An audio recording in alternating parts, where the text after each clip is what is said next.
नमस्कार दोस्तों, आज हम गीता के 10वें अध्याय में गहराई से उतरेंगे, जहां भगवान कृष्ण ने अपनी अनंत विभूतियों का रहस्य उजागर किया है।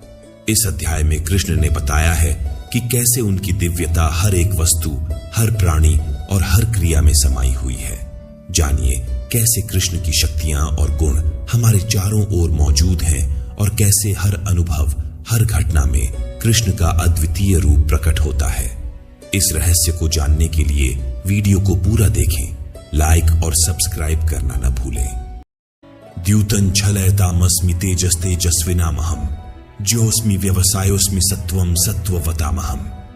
कृष्ण कहते हैं कि छल के कई रूप होते हैं, पैसों का छल, रिश्तों का छल, राजनीतिक छल और यहां तक कि क्रिकेट मैच फिक्सिंग जैसे छल भी। लेकिन इनमें सबसे भयंकर छल वह होता है जो पल में कुछ भी बदलने की क्षमता रखता है, जैसे जुआ। इसीलिए कृष्ण कहते हैं कि वे छल करने वालों में जुआ है। प्रभावशाली पुरुषों का ओज, विजेताओं की विजय, निश्चय करने वालों का निश्चय और सात्विक पुरुषों का सात्विक भाव सभी कृष्ण ही हैं। वृष्णिना वासुदेवोस्मि पांडवाना धनंजया, मुनिनाम्प्यहं व्यासः कविनामुष्णा कवि। कृष्ण यादवों के वृश्चिवंश में वासुदेव के रूप में स्वयं को प्रकट करते हैं। वही वासुदेव अर्जुन के सामने खड़े हैं। पांडवों में सर्वश्रेष्ठ धनंजय अर्थात अर्जुन है, जो अन्य सभी पांडवों से अधिक गुणी है।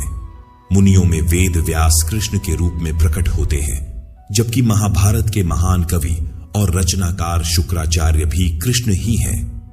इस प्रकार कृष्ण हर क्षेत्र में उत्कृष्टता का प्रतीक है। दंडो दमयतामस्मि नीतिरस्मि जिगीषताम, मौनं चैवास्मि गुह्याना ज्ञानं ज्ञानवतामहम्। कृष्ण कहते हैं कि दमन करने वालों की शक्ति और दबाने की क्षमता मैं ही हूं। जो जीतने की इच्छा रखते हैं उन्हें अपनी नीति और रणनीति बनानी पड़ती है। नीति के बिना सफलता संभव नहीं है। गुप्त रहकर किसी भी भाव या विचार को सुरक्षित रखने वाला मौन भी कृष्ण ही है। मौन के बिना गुप्त बातें प्रकट नहीं हो सकती। अंत में ज्ञानवानों का तत्वज्ञान भी कृष्ण की उपस्थिति से ही संभव होता है। यच्चापि सर्वभूतानां बीजं तदहम् अर्जुन, न तदस्ति विना यत्स्यान्मया भूतं चराचरम्। हे अर्जुन, मैं ही हर भूत की उत्पत्ति का मूल कारण हूं। कोई भी जीवित या निर्जीव वस्तु ऐसी नहीं है जो मुझसे मुक्त हो, क्योंकि हर वस्तु का अस्तित्व मेरे संकल्प से है। जीवन से युक्त हर प्राणी की आत्मा मेरे ही अंश से बनी है। इसी प्रकार निर्जीव वस्तुएं भी मेरी प्रलीन में विलीन हो जाती हैं। ज्ञान प्राप्त करके और विद्या को पार करके हम कृष्ण को अपने भीतर अनुभव कर सकते हैं। जब प्रलय आएगा तब सब कुछ मेरे में विलीन हो जाएगा और पुनः निर्माण के समय वही सब मुझसे पुनः उत्पन्न होगा।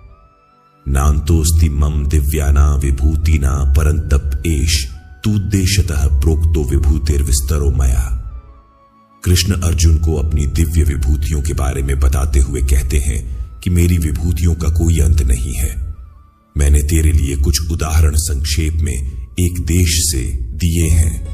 जीवन के हर क्षेत्र में मेरी विभूतियों का विस्तार है।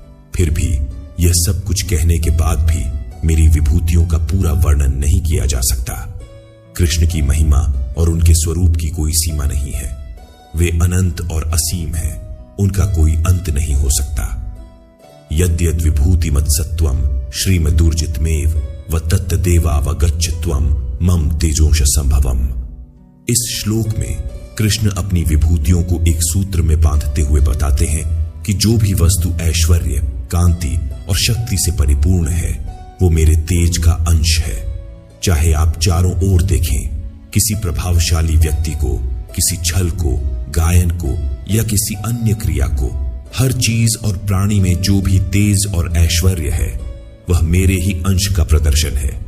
इसका अर्थ यह है कि हर उत्कृष्टता में, हर श्रेष्ठता में कृष्ण का अंश निहित है। इसलिए अगर आप अपने कार्यों में उत्कृष्टता पाना चाहते हैं तो कृष्ण को अपनी प्रेरणा मानिए और उनकी उपस्थिति को पहचानिए। अथवा बहुनैतेन की ज्ञातेन तवार्जुन विष्टभ्यामिदम कृत्स्नमेकांशेन स्थितो जगत। इस श्लोक में कृष्ण अर्जुन से कहते हैं, हे अर्जुन, मैंने तुम्हें अपनी विभूतियों के बारे में विस्तार से बताया, लेकिन इन सब बातों से तुम्हें क्या लाभ? मैं तो संपूर्ण जगत को अपनी योग शक्ति के एक अंश से ही धारण करता हूं और स्थित हूं। कृष्ण ने अर्जुन को अपनी महिमा और विभूतियों के बारे में बताया, लेकिन अब वह यह स्पष्ट कर रहे हैं कि इन सब बातों से अर्जुन को केवल एक ही महत्वपूर्ण बात पर ध्यान केंद्रित करना चाहिए, अपने युद्ध, कर्म और कर्तव्य पर। यह समझना जरूरी है कि ज्ञान और विभूतियों के विस्तार से अधिक महत्वपूर्ण है कि अर्जुन अपने कर्तव्यों को पूरी लगन और निष्ठा से निभाए। दोस्तों, आज हमने गीता के 10वें अध्याय में कृष्ण की दिव्य विभूतियों का परिचय लिया। हर एक वस्तु, हर कर्म, हर तत्व में कृष्ण की उपस्थिति का एहसास हमें इस अध्याय ने कराया। कृष्ण की महिमा हर जगह है, बस पहचानने की बात है। अब हम अगले अध्याय 11वें अध्याय में मिलेंगे, जहां और भी गहरे रहस्यों की खोज करेंगे। तब तक के लिए अपने साथ जुड़े रहें। धन्यवाद। जय श्री कृष्ण।